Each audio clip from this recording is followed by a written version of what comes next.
아멘 해주시죠. 다시 한번 하겠습니다. 할렐루야. 아멘.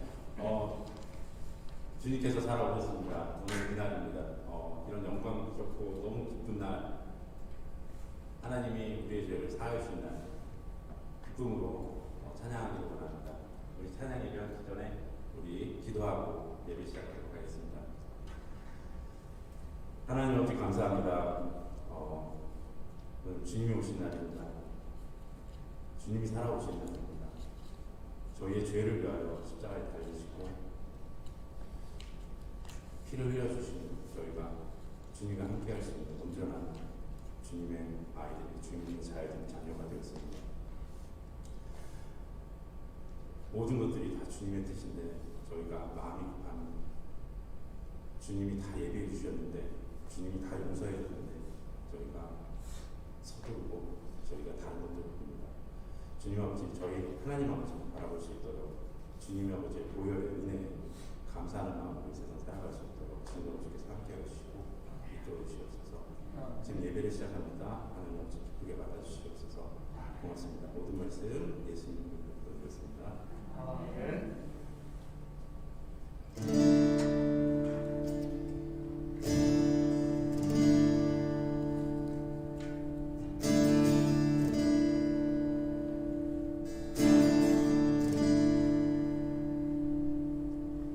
예수로 나의 구주 삼고 성령과 피로써 거듭나니 이 세상에서 내 영혼이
기도드립니다.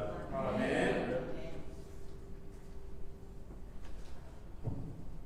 주의 이름 높이며 주를 찬양하나이다. 나를 구하러 오시니 주를 기뻐하나이다. 이름 높이며 주의 이름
시간 다 같이 사도신경 하심으로 신앙 고백 드립니다. 전능하사 천지를 만드신 하나님 아버지를 내가 믿사오며 그 외아들 우리 주 예수 그리스도를 믿사오니 이는 성령으로 잉태하사 동정녀 마리아에게 나시고 본디오 빌라도에게 고난을 받으사 십자가에 못 박혀 죽으시고 장사한 지 사흘 만에 죽은 자 가운데서 다시 살아나시며 하늘에 오르사 전능하신 하나님 우편에 앉아 계시다가 저리로서 산 자와 죽은 자를 심판하러 오시리라. 성령을 믿사오며 거룩한 공회와 성도가 서로 교통하는 것과 죄를 사하여 주시는 것과 몸이 다시 사는 것과 영원히 사는 것을 믿사옵나이다. 아멘. 자, 먼저 교회 소식 전해드리도록 하겠습니다. 오늘은 부활주일 또 특별 예배로 하늘 비영감 올려드립니다. 오늘 참석하신 모든 분께 감사드리고요. 자, 그리고 예배 후에 작은 부활절 우리 계란 선물이 준비되어 있습니다. 우리 가시면서 하나씩 받아가시고요. 자, 중계 대신방 기간입니다. 신방 받기를 원하시는 분들은 목장 리더나 저에게 말씀해 주시기 바랍니다. 그리고 정교인 성경 읽기는 열왕기하 21장부터 역대기상 20장까지입니다. 그리고 이제 마지막 우리 주일학교 교사 세미나, 우리 학부모 세미나가 오늘은 이제 부활절이니까 쉬고 다음 주 마지막 한 번 남았습니다. 오늘은 저녁 안 하니까요, 그렇게 쉬시기 바랍니다. 혹시 다른 광고 있습니까? 자, 다른 광고 없으면 우리를 대표해서 이진호 집사님께서 대표해서 기도 올리시겠습니다. 십자가에서 우리의 죄를 감당하시고 죽음에서 부활하신 주님을 찬양합니다. 아멘. 사망 권세를 이기시고 승리하신 주께서 우리 가운데 임재하셔서 낙심과 절망 가운데 빠져있는 제자들에게 부활의 기쁨과 확신을 주심같이 저희들의 발걸음도 잘못된 길로 돌아가지 않도록 역사하여 주옵소서. 아멘. 주님께서 사랑하셔서 친히 세우신 참교회 언제나 부활의 소망으로 넘치는 교회가 되기를 소망합니다. 아멘. 교회를 찾는 자마다 부활의 주님을 만나는 은총이 있게 하여 주시고 아멘. 부활의 능력을 덧입혀 변화되는 축복 허락하여 주옵소서. 아멘. 주님, 아직도 이 땅 구석구석에 어둠이 있습니다. 거짓이 있습니다. 아멘. 어두워진 각처에 주님이 나타나셔서 부활의 빛으로 고쳐주시고 아멘. 치유하여 주옵소서. 아멘. 이 시간 주님께 예배드리는 모든 성도가 예수 그리스도 안에서 영생의 삶이 있음을 확신하고 견고하여 흔들리지 않고 주님의 일에 더욱 힘쓰도록 말씀의 빛으로 인도하여 주옵소서. 아멘. 말씀 선포하실 문덕인 목사님을 권세 있는 말씀 전하도록 성령의 능력으로 붙들어 주옵소서. 아멘. 주님의 몸된 교회를 위해 여러 모양으로 섬기며 충성하는 손길마다 은혜와 복으로 채워 주시길 믿사오며 사망 권세를 이기신 예수 그리스도의 이름으로 간절히 기도드리옵나이다. 아멘. 아멘.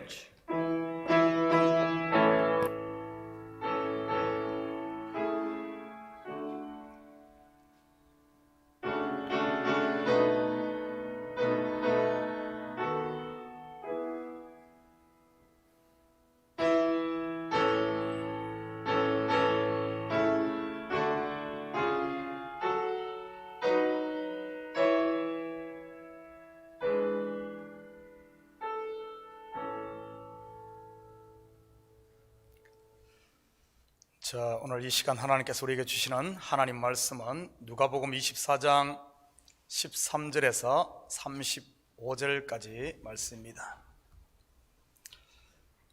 오늘 좀 본문이 길기 때문에 우리가 한 절씩 나누어서 이렇게 교독하도록 하겠습니다. 그날에 그들 중에 예루살렘에서 25里되는 엠마오라 하는 마을로 가면서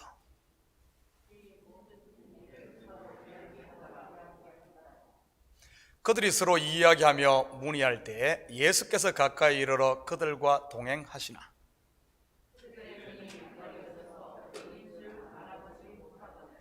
예수께서 이르시되 너희가 길 가면서 서로 주고받고 하는 이야기가 무엇이냐 하시니 두 사람이 슬픈 빛을 띠고 머물러 서더라.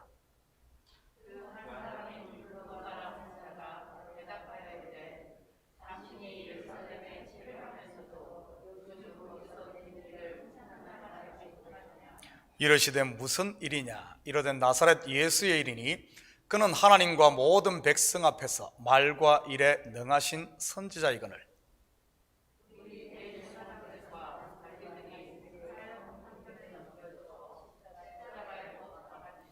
우리는 이 사람이 이스라엘을 속량할 자라고 바랐노라. 이뿐 아니라 이 일이 일어난 지가 사흘째요.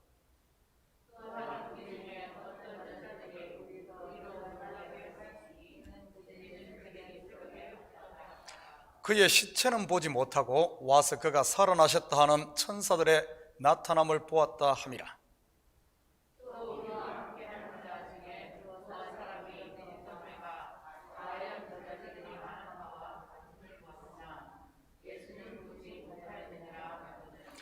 이르시되 미련하고 선지자들의 말한 모든 것을 마음에 더디 믿는 자들이여,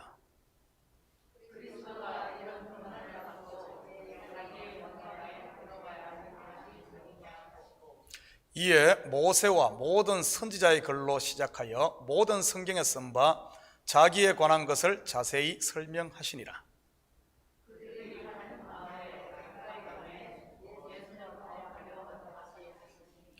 그들이 강권하여 이르되 우리와 함께 유하사이다. 때가 저물어 가고 날이 이미 기울었나이다 하니 이에 그들과 함께 유하려 들어가시니라.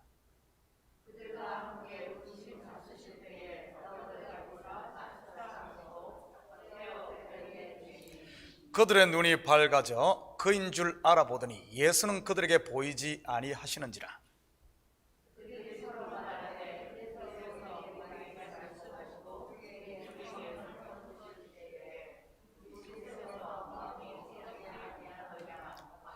곧 그때로 일어나 예루살렘에 돌아가 보니 11 제자 및 그들과 함께한 자들이 모여 있어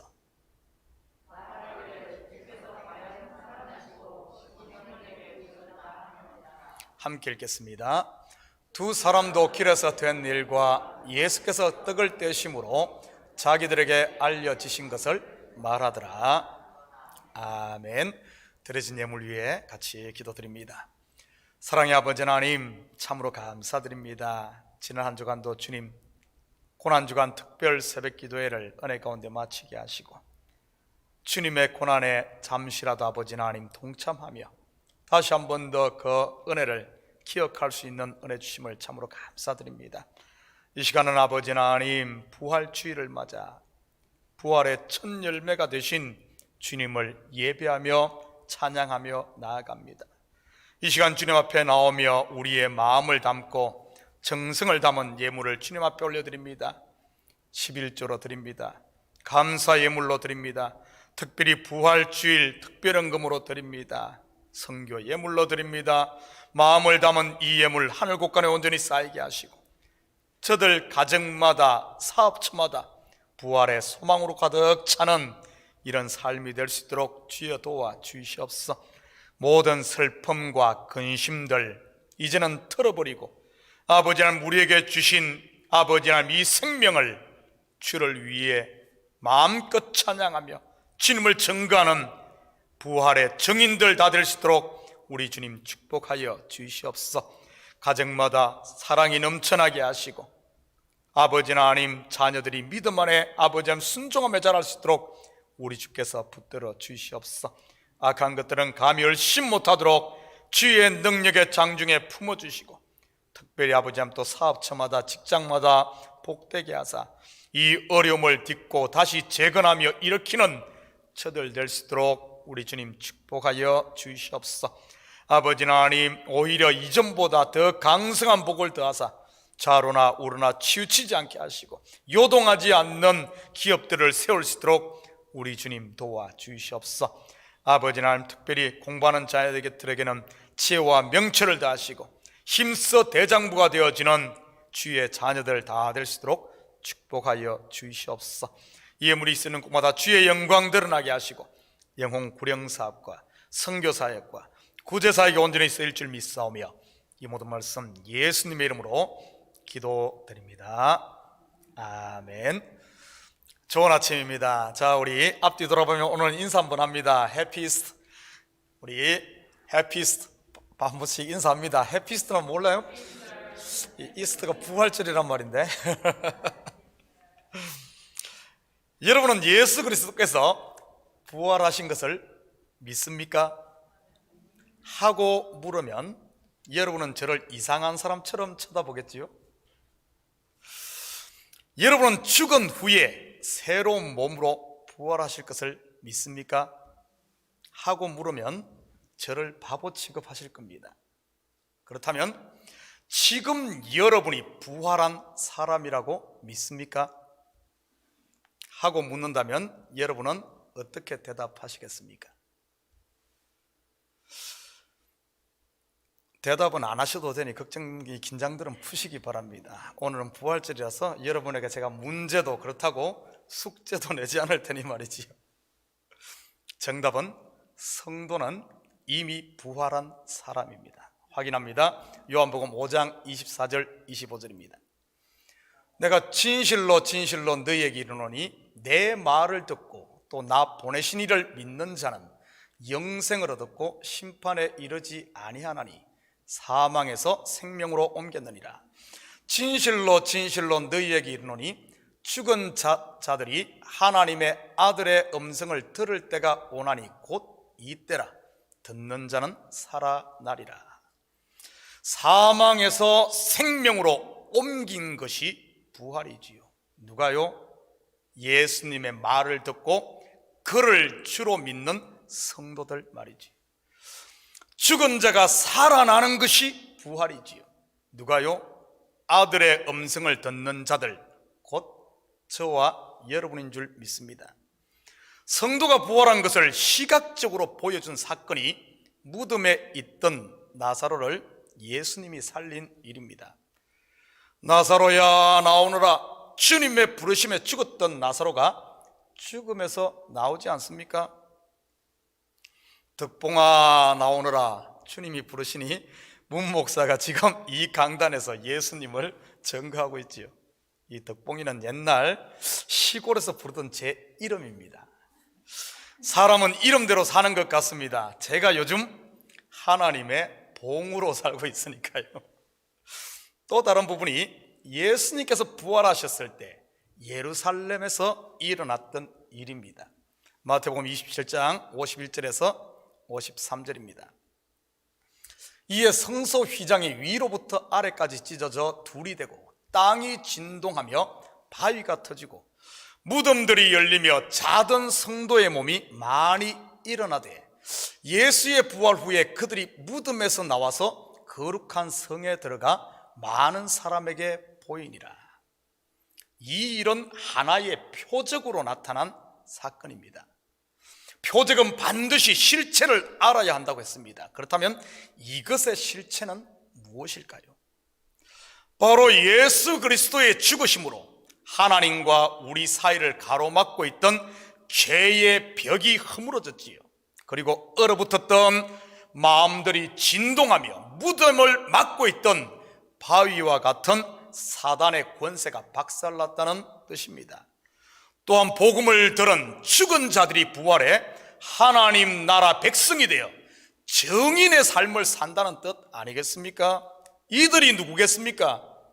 누구일까요? 바로 저와 여러분인 것이지요. 또 보십시다. 요한복음 11장 23절에서 26절입니다. 예수께서 이르시되 내 오라비가 다시 살아나리라. 마르다가 이르되 마지막 날 부활 때에는 다시 살아날 줄을 내가 아나이다. 예수께서 이르시되 나는 부활이요 생명이니 나를 믿는 자는 죽어도 살겠고 무릇 살아서 나를 믿는 자는 영원히 죽지 아니하리니 이것을 내가 믿느냐? 혹시 우리의 신앙이 마르다와 같은 신앙은 아닙니까? 마지막 날 부활 때에는 다시 살아날 줄 내가 아나이다 하는 신앙 말이지요. 사실 알고 보면 지금 너무나 많은 성도들이 여전히 마르다의 부활관에 머물고 있습니다. 일단 죽어서 무덤에 묻혀야 부활한다는 신앙관 말이지요. 너무 장례식만 많이 다녀가지고 그런 게 아닌가 싶습니다. 그런 마리아에게 예수님께서 무엇이라고 했습니까? 내가 부활이고 내가 생명이다라고 하셨지요. 예수를 믿는 네가 지금 바로 부활한 자라는 말입니다. 그러면서 예수님은 나사로가 말씀을 듣고 나올 수 있도록 무덤에 돌을 굴려내라고 합니다. 돌로 막고 있으면 예수님의 음성을 들을 수가 없지 않겠습니까? 또한 부활한 자가 무덤 속에 있어서는 더더욱 안 되고요. 그런데도 마르다가 무엇이라고 합니까? 안 됩니다. 냄새가 납니다. 그냥 무덤에 있게 놔두세요, 제발. 예수 그리스도를 영접한 성도는 냄새가 아닌 향기가 나니까 마음의 돌들을 굴려내시기를 축복합니다. 말씀을 못 듣게 하는 졸음의 돌도 좀 굴려내시고 잡념의 돌도 굴려내시고 여러분이 좀 안다는 교만의 돌도 좀 굴려내시기 바랍니다. 그리고 살아났으면 그만 무덤에서 나오시기 바랍니다. 여러분을 가두고 있었던 실패와 상처 그리고 거절의 무덤에서 말이지요. 산 사람이 있을 곳은 거룩한 하나님의 나라, 바로 산자의 땅이니까요. 그렇다면 부활한 성도의 삶은 어떠해야 할까요? 요한계시록 20장 6절입니다. 이 첫째 부활에 참여하는 자들은 복이 있고 거룩하도다. 둘째 사망이 그들을 다스리는 권세가 없고 도리어 그들이 하나님과 그리스도의 제사장이 되어 천년 동안 그리스도와 더불어 왕노릇하리라. 저와 여러분이 바로 첫째 부활에 참여한 복 있는 사람인 줄 믿습니다. 우리에게는 둘째 사망 곧 심판이 없습니다. 왜냐하면 예수 그리스도께서 십자가에서 저와 여러분의 저주와 심판을 받으셨기 때문이지요. 우리의 죄를 대속한 것입니다. 죄값을 다 치렀는데 또 불러다 죄값 치르는 것 봤습니까? 군 복무를 다 마쳤는데 또 군에 갑니까? 모르겠습니다. 저 북한이면 그럴지 모르지만 말이지, 하나님의 나라는 공의와 사랑으로 다스려지는 곳이기에 절대 그럴 수 없습니다. 하나님의 공의를 오해하기 때문에 천국에 가서 심판받을 걱정들을 하는 것이지요. 안타까운 일이 아닐 수 없습니다. 무슨 꿈속도 아니고 말이지요. 가끔 꿈속에서 다시 군대 가는 꿈 꾸는 분들 계시잖아요. 하나님의 나라는 꿈이 아니고 현실인 줄 믿습니다.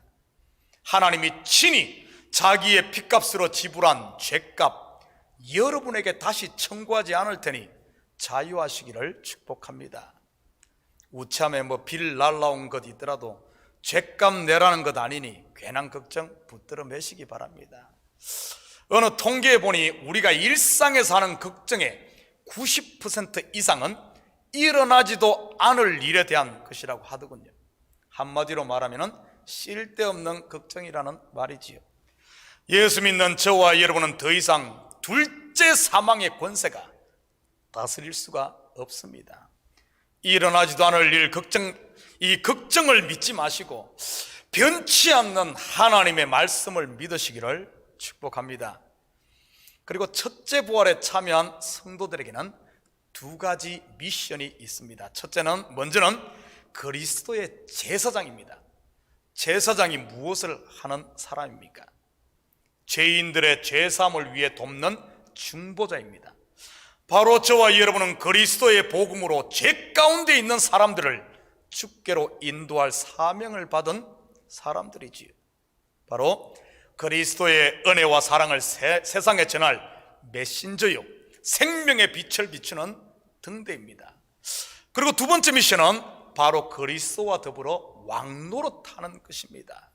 왕노릇이라고 하니 세상 임금들처럼 군림한다는 말이 아닙니다. 사울 같은 거짓 왕이나 군림을 하지 다윗과 같은 하나님이 세운 성군은 그러지 않지요. 환난당한 자, 빚진 자, 마음이 원통한 자와 함께 아파하고 함께 울어줍니다. 지친 자들의 어깨가 되어주고 저는 자들의 지팡이가 되어주는 섬김의 왕인 것이지요. 유대인의 왕으로 오신 우리 주님께서 바로 그렇게 사셨지 않습니까? 죄인들과 병자들 그리고 세리들의 친구가 되셨고 또한 제자들의 발을 친히 씻겼지 않습니까? 여러분은 지금 그리스도와 더불어 왕노릇하고 있습니까? 아니면 육신을 쫓아 욕망에 종노릇하고 있습니까? 아직도 종노릇하고 계신 성도님들이 계시다면 오늘 당장 사직서 쓰시기 바랍니다. 왜냐하면 우리의 주인은 죽음에서 부활하신 오직 예수님이니까요. 그리고 예수님께서 우리를 무덤에 두고 혼자만 부활한 것 아닙니다. 예수님의 부활과 함께 예수 안에 있는 저와 여러분도 함께 부활한 것이지요. 예수님 없는 빈 무덤에 혼자 울고 계신 분 계시다면 빨리 나오시기 바랍니다. 무덤 속에 오래 있으면 귀신 나옵니다. 오늘 본문에 보니 이런 사람들이 나옵니다. 예수님은 부활하셔서 무덤에서 나왔는데 아직도 무덤에서 잠이 덜 깬 제자들 말이지요. 15절 16절입니다. 그들이 서로 이야기하며 문의할 때 예수께서 가까이 이르러 그들과 동행하시나 그들의 눈이 가려져서 그인 줄 알아보지 못하거늘. 이 둘은 11 제자가 아닌 예수님을 가까이 했던 다른 제자입니다. 이들은 지금 예루살렘에서 엠마오로 가고 있었지요.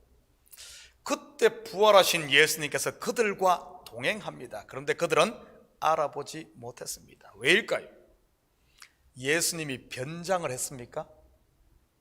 아니면 투명 망토를 썼습니까? 왜 알아보지 못한 것일까요? 성경은 그들의 눈이 가려져 있었기 때문이라고 합니다. 그렇다면 우리의 눈은 어떨까요? 여러분은 예수님이 동행하고 계신 것이 보이십니까? 만약 안 보이신다면 우리의 눈도 밝아져야 하지요. 예수님께서는 세상 끝날까지 항상 함께 하겠다고 약속을 했습니다. 함께 계신데도 못 보면 눈에 문제가 있는 것이지요. 마태복음 28장 20절입니다.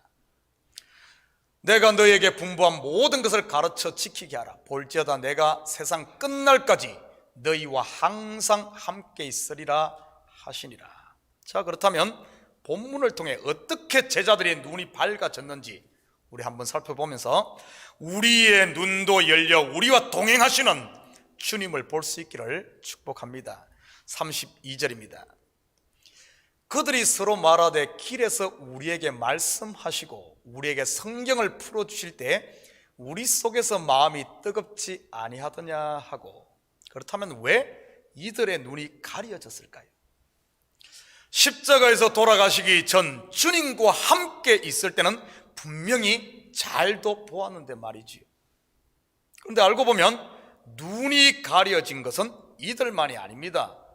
다른 제자들도 이 마찬가지였죠. 무덤에 찾아간 막달라 마리아도 갈릴리 바다에서 고기를 잡던 7 제자들도 눈이 가려져 있었습니다. 나중에 도마 또한 마찬가지였지 않습니까? 왜일까요? 부활하신 예수님의 모습이 바뀌어서 그럴까요? 물론 그럴 수도 있습니다. 그렇지만 성경에서는 예수님의 외모를 언급하지 않고 제자들의 눈이 가려졌다고 말합니다. 무엇이 눈을 가린 것일까요? 슬픈 빛을 띠고 있는 것을 보면 지금 그들은 극심한 낙심에 빠져 있다는 것을 우리는 알 수 있습니다. 그도 그럴 것이 제자들이 예수님께 걸었던 기대가 얼마나 컸습니까? 한번 볼까요? 21절입니다. 우리는 이 사람이 이스라엘을 속량할 자라고 바랐노라. 이뿐 아니라 이 일이 일어난 지가 사흘째요. 예수님의 제자들뿐만 아니라 그를 따랐던 수많은 군중들은 한결같이 예수님이 이스라엘을 로마의 압제에서 해방할 정치적 메시아로 기대를 했던 것이지요. 그렇게 기대를 걸었던 분이 힘없이 십자가에서 죽자 그들의 기대는 한순간 물거품이 됩니다. 제가 학창시절 이런 노래가 있었습니다. 우리의 소원은 통일, 꿈에도 소원은 통일, 이 결에 살리는 통일, 통일이여 오라. 당시 유대인들의 소원은 통일이 아닌 바로 이스라엘의 해방이었던 것이지요. 그렇게 낙심한 그들을 놀라게 한 일이 더 있었습니다. 22절, 23절입니다. 또 우리 중에 어떤 여자들이 우리로 놀라게 하였으니 이는 그들이 새벽에 무덤에 갔다가 그의 시체는 보지 못하고 와서 그가 살아나셨다 하는 천사들의 나타남을 보았다 함이라. 바로 제자들과 함께하던 여자들이 무덤에서 천사를 봤다고 하니 얼마나 황당했겠습니까? 마음 약한 여자들이 충격을 받아 미쳤다고 생각하지 않았겠습니까? 그렇잖아도 낙심천만인데 함께 있던 제자들마저 하나씩 무너져가는 모습을 보자 얼마나 더 좌절이 되었겠습니까? 경제 용어를 한다면 더블딥에 빠진 것이지. 구약에도 이들 못지않게 깊이 낙심한 한 사람이 나옵니다. 바로 엘리야 선지자이지요. 갈멜산 꼭대기에서 거짓 선지자 850대 1로 싸워 대성을 거둔 엘리야. 그때 그는 마치 천하를 다 얻은 것 같았을 것입니다. 얼마나 기세등등했겠습니까? 마치 예수님께서 예루살렘에 입성하실 때 많은 군중들이 종려가지를 흔들며 호산나를 외칠 때 제자들의 모습처럼 말이지요. 어깨 딱 힘주고 그렇지 않겠습니까? 그런데 이세벨 왕비가 그를 죽인다는 소식을 듣자 극심한 디프레션에 빠진 엘리야, 호렙산으로 도망을 가지요. 그런 엘리야를 하나님께서 친히 찾아오십니다. 마치 오늘 엠마오로 가는 제자들을 예수님께서 찾아온 것처럼 말입니다. 그때 여호와께서 자기의 영광을 엘리야에게 보여주시겠다고 말씀합니다. 그는 여호와의 영광을 보기 위해 바위 틈에 숨어 있습니다. 그런데 폭풍 가운데서도 지진이나 불 가운데서도 여호와의 영광은 보이지 않았습니다. 그런데 이런 것들이 다 지난 후 세미한 음성 가운데 여호와를 만나게 되지요. 여기서 세미한 음성이라는 원어의 뜻은 신이 돌을 쪼는 소리라는 뜻입니다. 신이 돌을 쪼는 소리 어디에 나옵니까? 바로 시내산 위에서이지요. 하나님께서 친히 손으로 돌판에 십계명 말씀을 새겨주셨지 않습니까? 이 세미한 음성을 들은 엘리야 사명을 회복하고 자리를 틀고 일어나지요. 바로 낙심에 있던 엘리야의 심령에 토닥토닥 하나님의 언약의 말씀이 새겨진 것이지. 같은 일이 오늘 엠마오로 가는 두 제자에게 일어납니다. 27절입니다. 이에 모세와 모든 선지자의 글로 시작하여 모든 성경에 쓴 바 자기에 관한 것을 자세히 설명하시니라. 25리 길이면 적어도 2시간 반은 걸어야 하는 거리입니다. 이 길에 예수님께서는 두 제자의 마음에 친히 세미한 음성으로 말씀을 다시 새겼던 것이지요. 그러자 단단해진 돌과 같은 그들의 마음에 말씀이 새겨지자 심령에 불이 붙기 시작한 것입니다. 하나님께서 예레미야에게 말씀하셨지요. 여호와의 말씀이라 내 말이 불같지 아니하냐, 바위를 쳐서 부서뜨리는 방망이 같지 아니하냐라고 말이지. 성경을 풀어주실 때 우리 속에서 마음이 뜨겁지 아니하더냐. 두 제자의 마음에 말씀이 새겨져 뜨거워지자 어떤 일이 일어났을까요? 30절 31절입니다.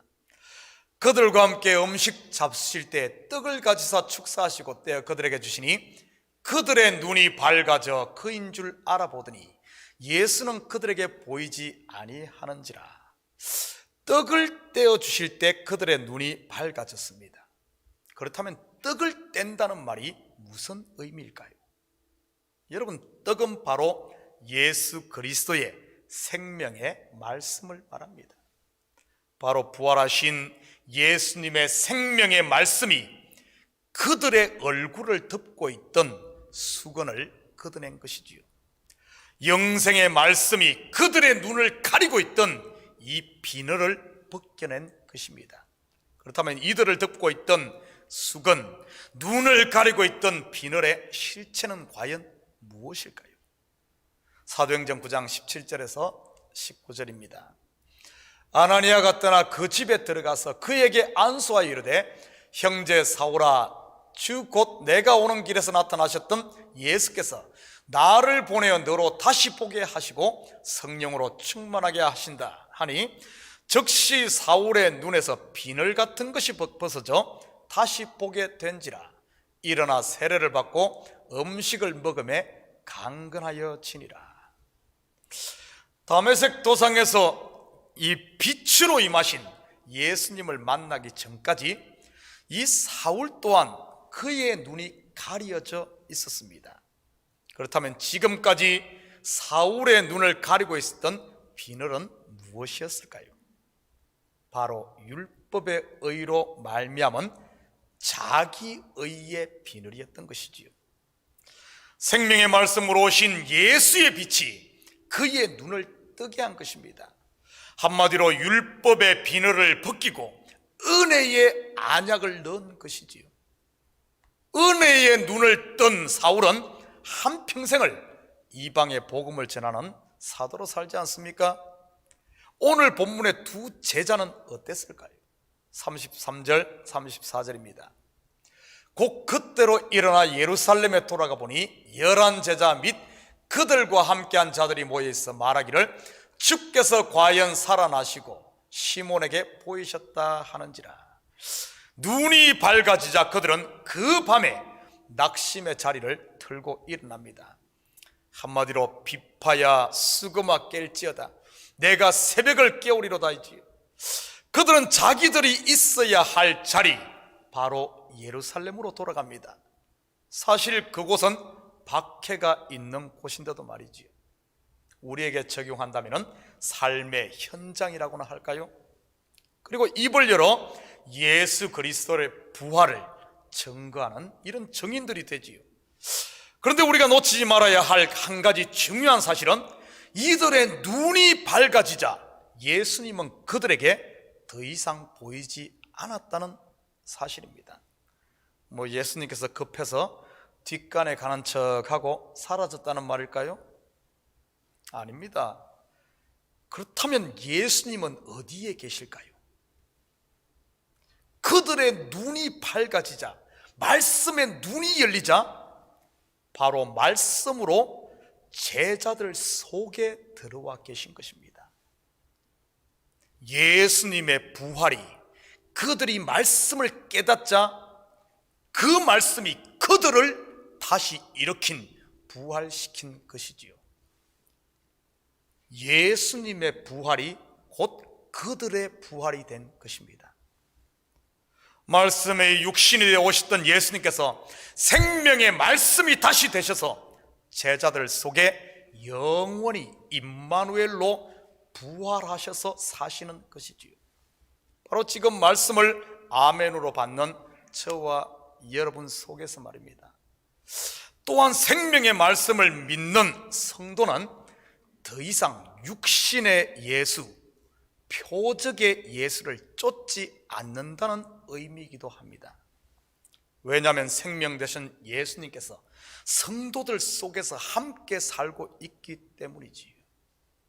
사랑하는 성도 여러분, 부활하신 예수님은 여러분 속에 지금 말씀으로 여러분과 함께 살고 있음을 믿으시기 바랍니다. 그렇다면 이제 우리도 자리를 틀고 일어나 우리를 메고 있던 옛사람의 오신 이런 수의를 벗고 그리스도의 은혜의 세마포를 입어야 되는 것 아니겠습니까? 그래서 이 한 주간도 슬픔 대신 기쁨과 감사의 빛을 바라며 우리의 입을 열어 하나님의 살아계심을 전하는 하나님의 메신저로 사는 이런 부활의 증인, 복된 한 주가 되기를 주님의 이름으로 축복합니다. 같이 기도하십시다. 사랑의 아버지 하나님, 참으로 감사드립니다. 주님이 우리 속에 친히 살아계셔서 아버지 하나님 우리와 함께 하심에도 우리는 여전히 그 사실을 알지 못하고 무덤에서 울고 있지는 않습니까? 하나님, 그리스도의 부활과 함께 우리도 새 생명으로, 사망에서 생명으로 살아난 부활한 존재임을 알고 아버지 하나님, 죽은 자의 땅이 아닌 산 자의 땅에 살게 하시고, 죽은 행위가 아닌 살아있는 행위, 바로 그리스도를 위해 사는 저희들 되게 도와주시옵소서. 더 이상 죄가 우리를 아버지 멀심 못하게 항상 깨어있으므로 아버지 죄를 정복하고 다스리는 저희들 될 수 있도록 우리 주님 축복하시고, 특별히 우리의 입을 열어 이제는 부활의 정인으로 사는 우리 성도들 한 명 한 명 될 수 있도록 우리 주님 도와주시옵소서. 감사드리며 예수님의 이름으로 기도드립니다. 아멘. 자, 우리 다 같이 자리에서 일어납니다. 찬송 165장 찬송 드리신 후에 축도로 예배를 마칩니다.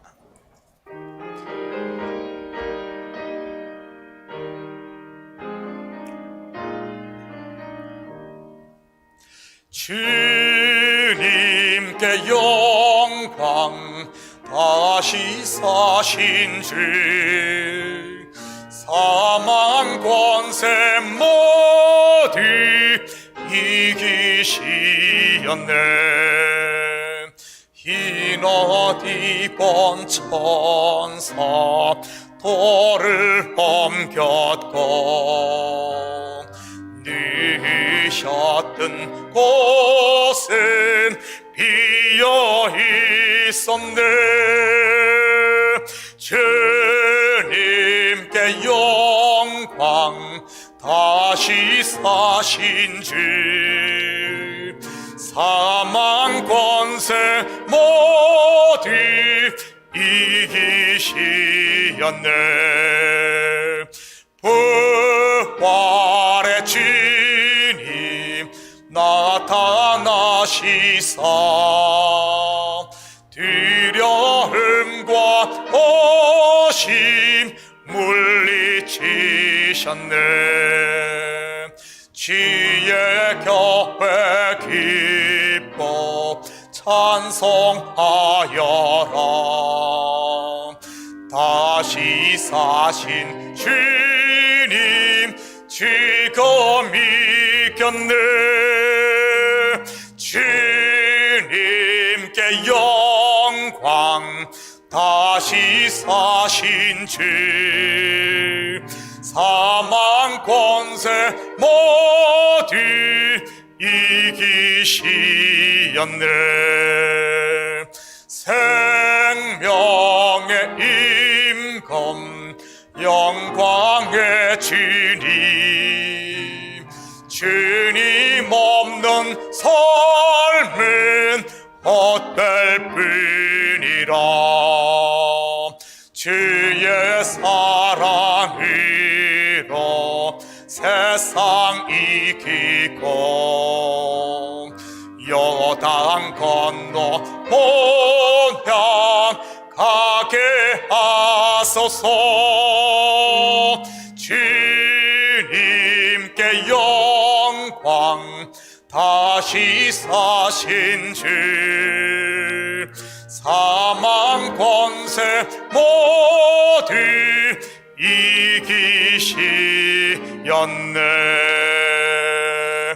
아멘. 이제는 우리 주 예수 그리스도의 은혜와 하나님 아버지의 무한대하신 사랑하심과 성령님의 감화 감동 충만 역사 위로하심이 이 한 주간도 부활하신 주님과 함께 우리 속에서 살아 역사하시는, 나를 통해 주님이 살게끔 하는 이런 부활의 삶을 살며, 이제는 더 이상 나를 위한 삶이 아니라 주를 위한 삶, 그리스도를 세상에 증거하며 죽이는 자가 아니라 생명을 전하며 살리는 자로 살길 원하는 사랑하는 성도들 머리 위와 저들 가정에와 사업에, 그리고 고국에 두고 온 부모 형제들 머리 위에 이제부터 영원토록 함께 있을지어다. 아멘.